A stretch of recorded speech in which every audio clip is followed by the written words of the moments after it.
alladzina hum fi salatihim khashi'un. Syarat pertama, kalau ingin mendapatkan surga Firdaus tadi dan kebahagiaannya diturunkan ke bumi, dibawa sampai mati, masuk ke alam kubur lebih bahagia lagi, maka amalan pertama untuk melatih menguatkan iman itu, coba berlatih untuk menunaikan sholat dengan khusyuk. Kalau Anda kerjakan benar sholat ini, maka apa yang Anda dapatkan? Teman-teman ingat betul, saya mau tanya sebentar. Keabadian yang abadi disebut dengan sa'id. Kalau kita ingin turunkan ke dunia percikannya kita dapatkan, usahanya disebut dengan apa? Masih ingat? Aflah itu kalau didapatkan, kata dasarnya apa tadi? Falahun. Lihat baik-baik. Kata Allah dalam Al-Quran tadi, kalau ingin mendapatkan falahun, amalan pertama sholat. Makanya ketika dipanggil sholat, kalimat falah dilekatkan pada panggilan sholat. 5 kali diingatkan. Begitu muadzin kemudian azan memanggil Anda, hayya 'alas shalah. Anda bertanya, ya Allah kenapa kami mesti sholat? Dijawab, hayya 'alal falah. Yuk, pagi yuk. Yang sejati datang sini. Belum dapat sujud, belum dapat ruku, saya berikan. Makanya ketika orang sholatnya benar, dia akan mendapatkan 5 keutamaan. Saat di dunia nih, belum ke akhirat, 5 keutamaan yang tidak diberikan pada orang yang tidak sholat. Atau orang sholat tapi sholatnya nggak khusyuk. Sebab syarat mendapatkannya khusyuk. Alladzina hum fi sholatihim khasyi'un. Bukan alladzina hum fi sholatihim saja, tapi ada kalimat khasyi'un. Artinya yang tidak khusyuk saja nggak akan dapat, apalagi yang nggak sholat. Apa yang 5 ini? Lihat baik-baik. 1. Orang yang sholatnya benar, pertama kali sebelum mendapatkan kebahagiaan hakiki dari Allah Subhanahu wa Ta'ala, akan dirubah dulu perilaku hidupnya menjadi perilaku yang lebih baik. Kalau orang itu sholatnya benar, maka sholat itu akan melatih dia untuk berubah, bertransformasi jadi orang baik. Itu ada di Quran surah ke-29 ayat ke-45. Innas sholata tanha anil fahsya'i wal munkar. Sumber keburukan cuma 2, kalau bukan fahsya itu munkar. Maaf, pornografi, porno aksi, LGBT, kata-kata jorok, kotor itu fahsya. Di orang sholat kata Allah, mustahil berkata-kata kotor. Orang sholat tidak akan pernah mencela. Orang sholat tidak punya kata-kata jorok. Jadi kalau ada sekarang orang yang sholat senang mencela orang lain, itu berarti ada masalah dalam sholatnya. Dan dia belum dijamin sebagai ahli surga terbaik. Dan hidupnya nggak bahagia. Nggak bahagia. Aneh nih. Sholat tapi senang celah orang. Aneh. Aneh. Yang paling bahaya adalah menikmati celahannya. Itu yang paling aneh. Anda ngaji. Anda ikut taklim. Taklimnya sesuai Quran, taklimnya petunjuk sunnah. Anda sholat, Anda puasa, tapi Anda masih senang mencela orang lain dan menikmati celahan itu. Kalau nggak mencela, kayaknya nggak komplit kehidupan. Maka ada yang salah dengan ibadah Anda. Ada yang keliru. Karena mustahil taat bertemu dengan maksiat, itu mustahil. Mungkar, keburukan yang diingkari oleh hati, sumbernya nafsu perut dengan akal. Bohong, mencuri, menipu, membunuh, merampok, membegal, mabuk dan sebagainya. Itu namanya mungkar. Orang sholat gak mungkin mengerjakan mungkar. Jadi kalau sholat kita benar, cukuplah Anda sholat, maka Anda akan jadi orang baik. Makanya kata Nabi, Anda punya anak dari kecil ajarin sholat. Sholat kalau naik jadi balik, kerjakan terus. Kasih pelajaran membuat dia mengerti. Kalau masih susah, berikan pelajaran. Ini sering diterjemahkan dengan memukul. Mukul di Arab beda dengan konteks mukul sekarang. Mukul di Arab tuh ngasih pelajaran supaya ngerti. Anda bisa terjemahkan dengan konteks lain. Uang jajannya tahan, yang kesukaannya simpan dulu. Bisa dengan konteks kekinian, tapi poinnya kenapa anak Anda dari kecil ajarin sholat, sampai kenalkan dengan masjid, ajari 3 tahun bawa ke masjid, kenalkan dengan masjid, gak ada masalah lari-lari itu sebelum waktu sholat. Kenalkan dulu. Dulu orang-orang tuh begitu, sebelum waktunya dikenalkan, jalan, begitu lari, biarin dulu. Setelah itu diberi pengertian, nah ini bukan tempat berlari, yang berlari di sana nanti, yang di sini nanti akan ada orang-orang baik semuanya. Terus Anda lihat berbaris, baris rapi. Kalau pengen baik, ikutan baris nanti. Terus nanti ada yang mimpin di depan, namanya imam. Imam itu siapa ya? Tetangga kita bukan yang Pak Imam. Bukan. Bukan. Kalau tetangga kita namanya Imam S. Arifin. Kalau yang ini imam sholat namanya. Imam sholat itu nanti akan pimpin menyembah Allah. Allah siapa ya? Allah itulah yang memberikan ayah rizki. Allah itu yang memberikan ayah rizki sehingga bisa beli tobot buat kakak. Beli robokar poli, ini yang poli, ini yang embers, ini yang heli, ini dulu kakak semuanya tuh, yang kasih Allah. Nanti kalau kakak bagus bisa ikut rapi di sini, Allah akan senang, akan ditambah lagi oleh Allah. Oh begitu ya, datang, begitu caranya. Ini bukannya waktu sholat belum dikenalin tadi bawanya main-main di masjid. Bahkan ada yang agak repot lagi, di rumahnya susah diatur, dibilang, kamu ini susah diatur, main sana ke masjid, disuruh main, ya main di masjid. Yang salah bukan anaknya, orang tuanya. Apa rahasianya anak itu disuruh ke masjid, suruh sholat? Rahasianya, begitu anak itu sholat dengan baik, maka dia akan tumbuh jadi anak baik di kemudian hari. Itu maksudnya. Nah, sekarang saya agak bingung ini. Pendidikan TK sekarang salah sih? Enggak, cuma saya agak bingung mikirnya. Ini anak belum diajarin sholat, udah diajarin manasik. Itu bagaimana cara berpikirnya Ferguson? Agak repot saya mikirnya tuh. Ya. Walaupun salah sih enggak, cuma saya bingung gitu. Kenapa nggak dikerjakan tahap yang pertama dulu? Tangga itu kan berurutan. Nggak bisa Anda lompat langsung ke 5. Kan 1, 2 belum terlewati. Jelas ya? Nah, ini gambarannya. Sholat nih. 1 pasti baik. Ini kalau sekarang sholat, lisan belum baik, mata belum baik, sampai ke kaki, berarti ada yang salah sholatnya tuh. Ada yang nggak tepat. Tangan sembarangan, snack orang ngambil. Awas. Tuh sendal orang, mau wudhu nggak ada sendal, pakai sendal orang. Udah bilang belum? Kehujanan pakai payung orang. Udah bilang belum? Ya kan gampang Ustaz. Ini kan juga mungkin diikhlaskan karena Allah. Ya ikhlas, cuman pakainya belum minjam. Bagaimana kalau sedang pegang payung itu keluar, Anda meninggal? Nah, coba mikirin ke situ. Coba ke kantor. Kalau didorong proyek yang nggak jelas, minta tanda tangan, pikirin lu bagaimana kalau meninggal. Kemarin saya sama teman-teman artis saya katakan begini, Anda ya, kalau Anda mengaji dengan saya, jangan pernah menerima peran maksiat.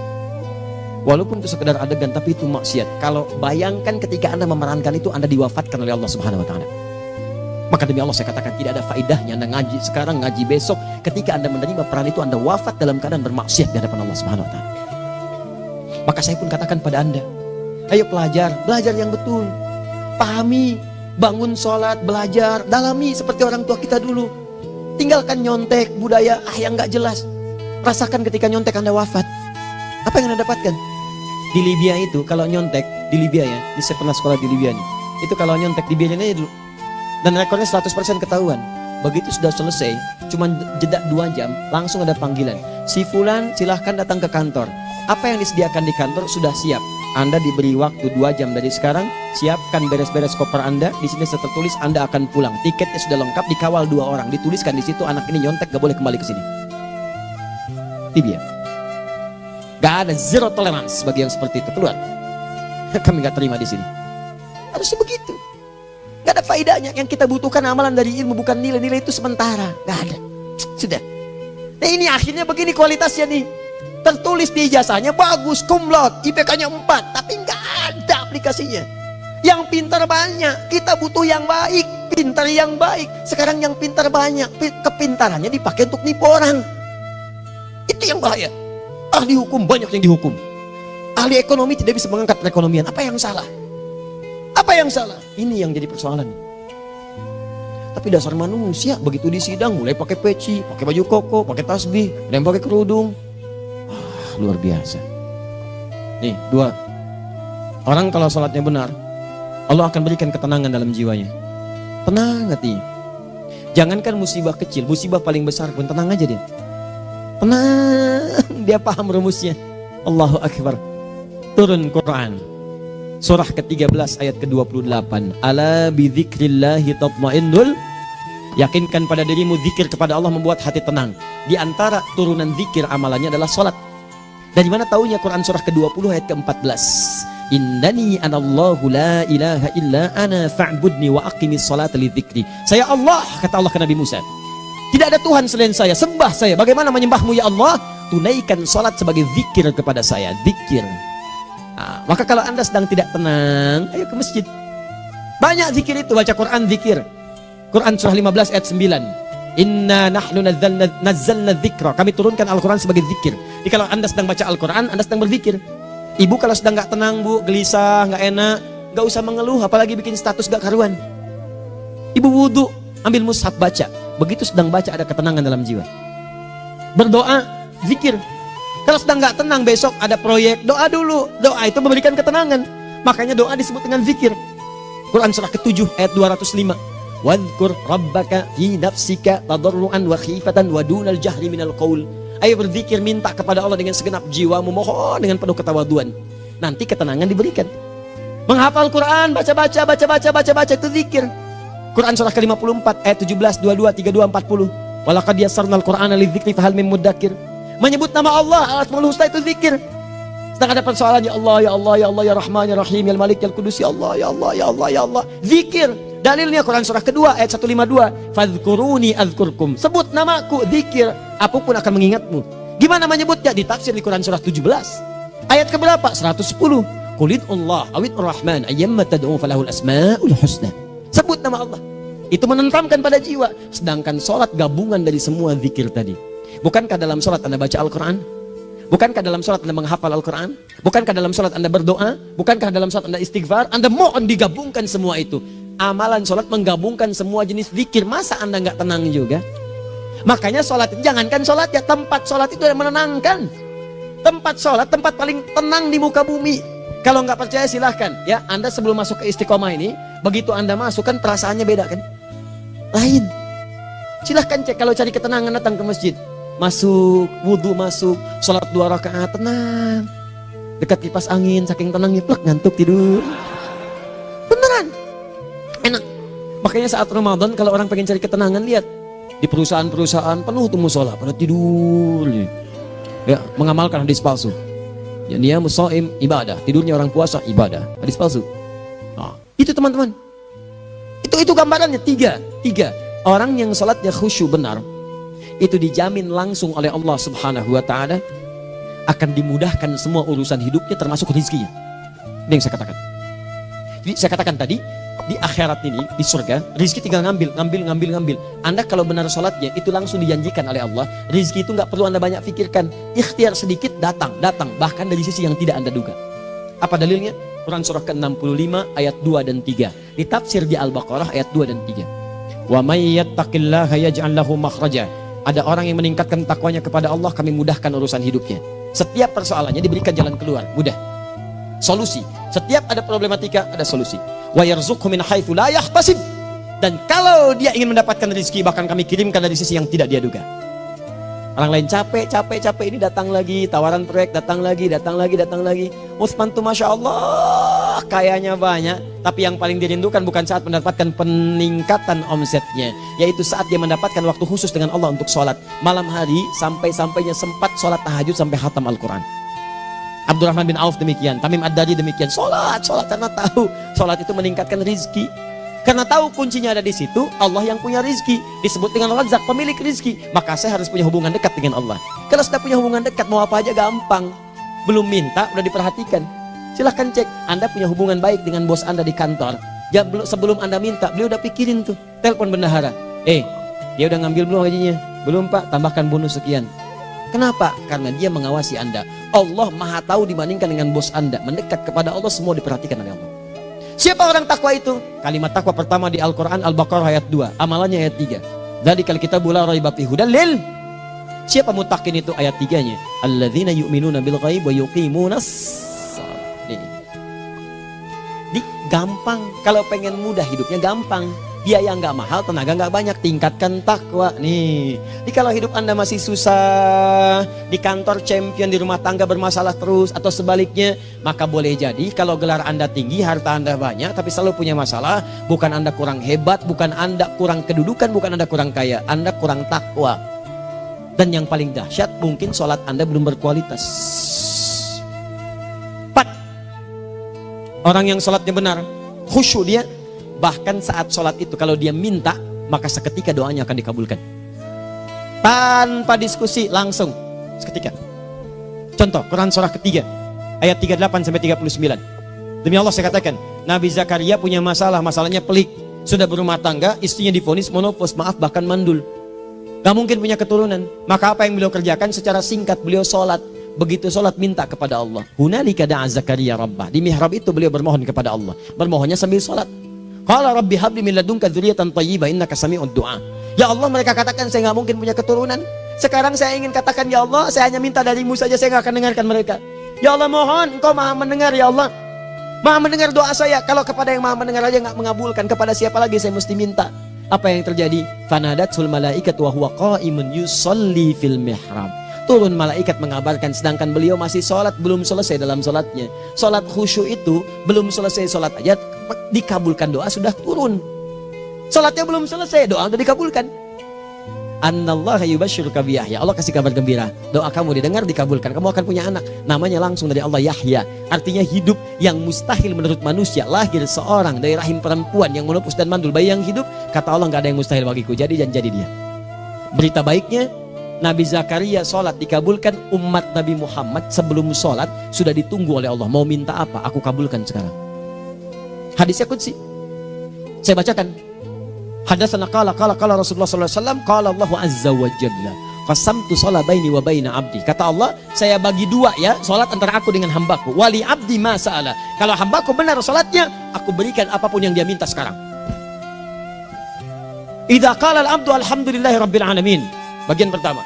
Kalau hamba benar dibaca Al-Fatihahnya dari alhamdulillahi rabbil alamin, kalau Allah azza wa jalla dijawab oleh Allah, hamadani abdi, hambaku sedang memujiku. Wa idza qala ar-rahmanir rahim, jika hambaku berkata ar-rahmanir rahim, kalau Allah azza wa jalla asna alayya abdi, hambaku sedang menyanjungku. Wa idza qala maliki yaumiddin, kalau Allah azza wa jalla majjadani abdi, kalau hambaku mengatakan maliki yaumiddin, kata Allah hambaku sedang mengagungkanku. Perhatikan sekarang. Wa idza qala al-abdu iyyaka na'budu wa iyyaka nasta'in, jika hambaku berkata sekarang, ya Allah, kami sekarang ibadah, sholat menyembahmu, dan kami sekarang sedang punya masalah, kami hanya minta tolong kepadamu ya Rabb. Apa jawabannya?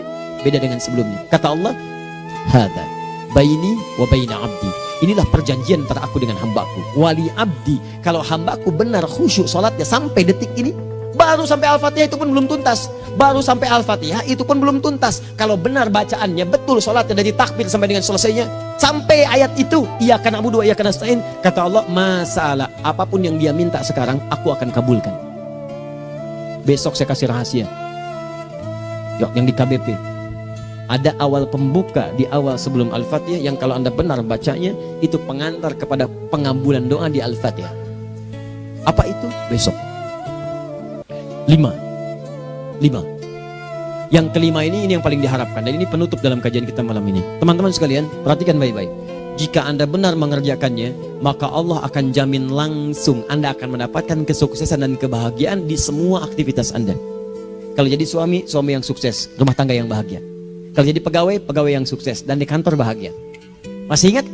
Kesuksesan yang menghadirkan kebahagiaan, konteksnya dunia disebut dengan falah, dipegang disebut dengan aflah.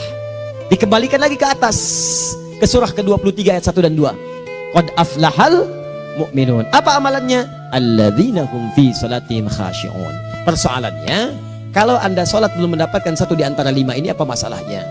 Pertama masalahnya, kata Al-Quran, boleh jadi yang sholat itu belum khusyuk. Apa itu khusyuk? 2 maknanya, dan saya tutup di sini. Apa yang 2 itu? 1, kebanyakan orang sholat masih membawa dunia dalam sholatnya.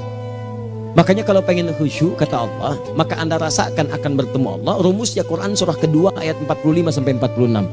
Rasakan secara singkat, mungkin itu sholat terakhir yang Anda akan kerjakan dalam kehidupan. Mungkin di sholat itu Anda wafat.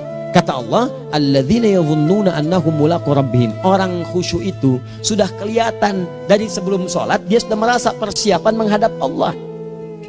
Persiapan ke manusia aja, dia sudah siap-siap, mandi dulu, ganti pakaian, pakai parfum, macam-macam dan sebagainya, hanya memenuhi undangan manusia. Allah mengundang Anda 5 kali dalam sehari. Ya maaf, mengabulkan doa Anda, mencukupkan kebutuhan, menyembuhkan kalau sakit, disiapkan Anda. Harusnya apa? Penampilan sempurna. Kata Quran, orang khusyuk itu kelihatan sebelum sholat, pakaiannya kelihatan. Quran surah 7 ayat 31, ya bani Adam khudhu zinatakum inda kulli masjid. Hai anak cucu Adam, kalau tiba panggilan dari masjid, kenakan pakaian terbaikmu. Di anak cucu Adam tuh kelihatan. Kalau orang khusyuk, begitu adzan kelihatan pakaiannya lain. Pakaiannya indah. Khudhu zinatakum, kenakan pakaian terbaikmu. Dipakai, bertemu Allah. Bertemu manusia aja pakaian bagus-bagus. Ini aneh ya, ada orang salah ibadah aja. Orang salah ibadah pakaiannya bagus-bagus. Lihat di hari-hari tertentu, besok tuh orang mau ke tempat masing-masing tuh. Ada yang pakai jas, pakai dasi, pakai batik, pakai kebaya. Anaknya dibawa, dikuncir 2, bawa manisan macam-macam. Mau salah ibadah aja, tampilan bagus. Masa antum yang benar ibadahnya nggak bagus? Bedakan. Pakaian futsal, pakaian sholat ganti dengan yang sholat. Ini gimana pakaian sholat pakai pakaian futsal? Depannya gambar Messi, belakang Ronaldo. Repot. Malaikatnya juga bilang, kamu salah baju, harusnya Luka Modric.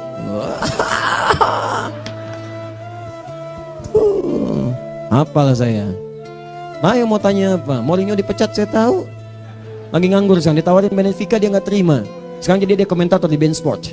Nanti sebentar lagi dia akan komentari laga Saudi dengan Qatar dan komentari laga Arsenal dengan Inter. Digantikan oleh Solskjaer. Dia super sub dulu. Ya, super sub. Ya, the baby assassin, ya pembunuh yang berwajah baby face. Masuknya di akhir-akhir. Gol. Sekarang melatih dia 5 kali kemenangan, belum kalah sama sekali. Saya hafal itu. Tapi masih di urutan ke-6. Tapi jaraknya ke yang ke-4 itu tinggal 3 poin lagi. Hafal saya. Liverpool tahu cuma 4 poin sekarang bedanya. Kemarin 7 kalah 2-1 sama Manchester City. Walaupun banyak analisis yang menyebutkan mungkin itu diberikan saja gitu kan. Karena ada yang lain-lain. Hafal kedua Manchester City. Hafal saya. Ayo mau tanya apa lagi? Tottenham Hotspur ke bawahnya. Ada Chelsea, ada Arsenal, baru kemudian Manchester United. Liga Italia, wah udah gak kekejar Juventus. Ya, apa lagi? Dan seterusnya lah. Gak ada ujungnya bahas yang begituan. Jelas ya? Maksud saya, Anda tanya itu saya jawab. Tapi tidak menghilangkan ibadah kita yang lain. Dan apa ruginya? Ya tahajud lah. Apa yang bisa dikerjakan besok, lihat besok. Ya kan tahajud kan bisa besok. Ada orang tahajud jam 10 pagi? Gak ada.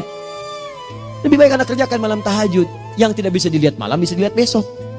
Cara berpikirnya bagaimana kalau besok meninggal? Gak kesampaian teman-teman sekalian. Gak kesampaian. Nah maka dari itu, Anda kalau mau ada panggilan sholat, siap-siap baju yang bagus. Terus sempurnakan. Anda panggilan orang mandi. Panggilan Allah, buka Quran surah 5 ayat 6. Sempurnakan wudhu. Ya ayyuhalladzina amanu idza qumtum ila sholati faghsilu wujuhakum. Wudhu yang baik. Berpakaian yang rapi. Kenapa? Karena boleh jadi saat dipanggil Anda wafat saat itu.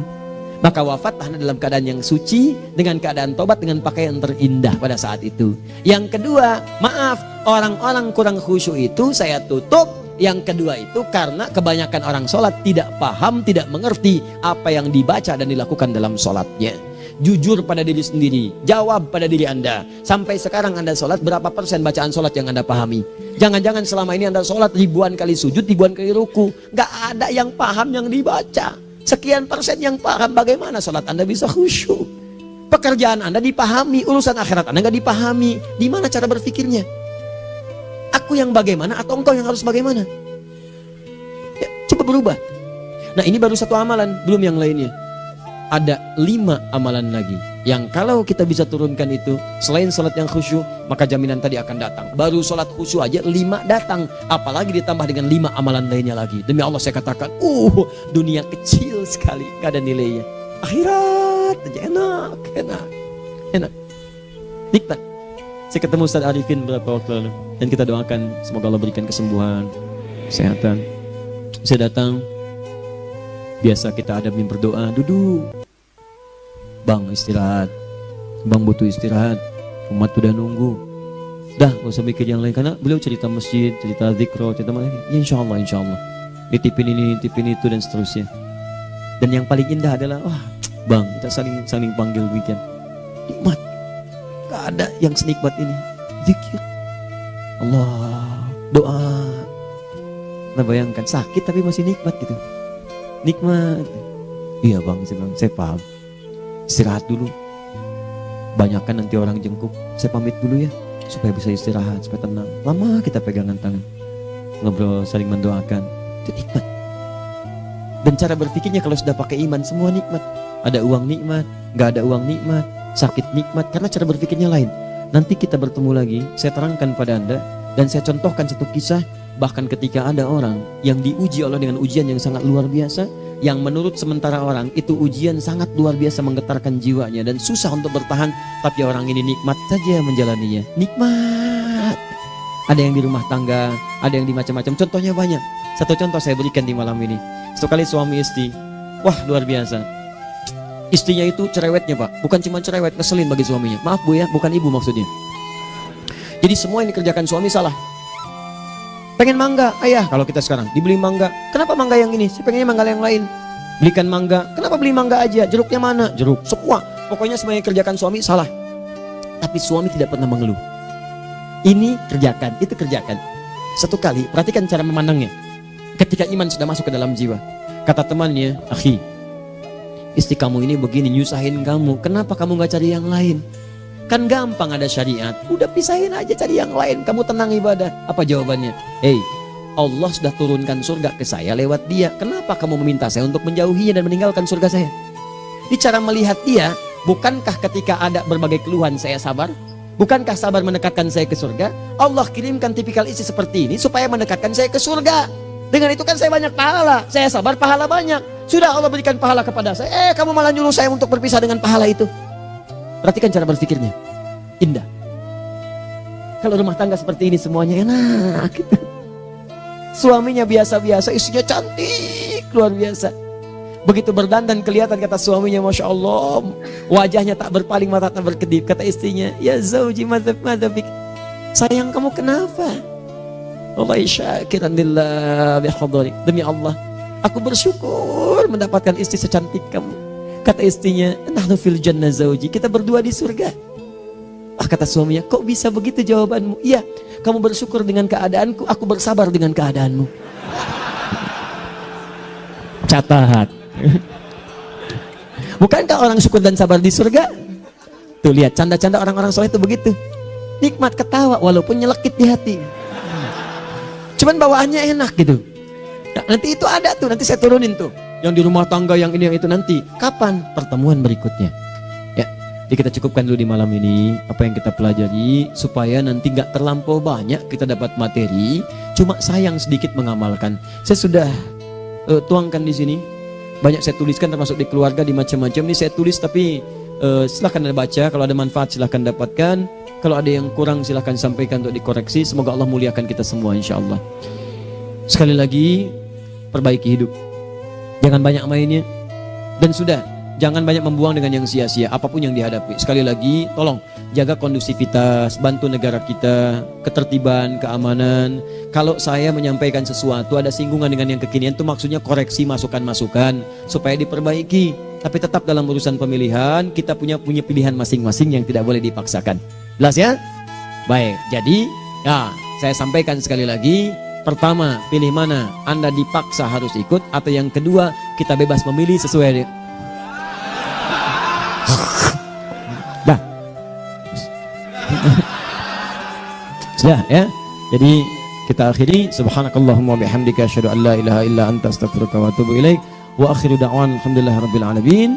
Berjumpa besok sesi terakhir fikih ikhtilaf di Masjid Ar-Rahman Kota Baru Parahyangan. Assalamualaikum warahmatullahi wabarakatuh.